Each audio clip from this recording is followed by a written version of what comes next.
Hey, TikTok family, we're calling this self-care. We're calling this nighttime routine. We're calling this the mid-year reset.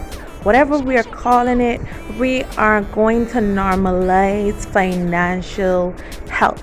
So I'm using my Kingdom Budgeting Diary, and it is available in hardback or the soft cover. And I'm planning out my budget, like my goals, my supermarket list, the amount of money I'm going to spend. I am getting all of those details out because I plan to stick to my budget this month. No better time to reset than now. Putting in those prices because I need to have an idea of the money that I'm going to spend, and I'm going to get myself right onto that budget. The Kingdom Budgeting Diary allows you to write out your budget so that you can keep on track. What are those larger expenses? What are those smaller expenses? We're going to total them all up.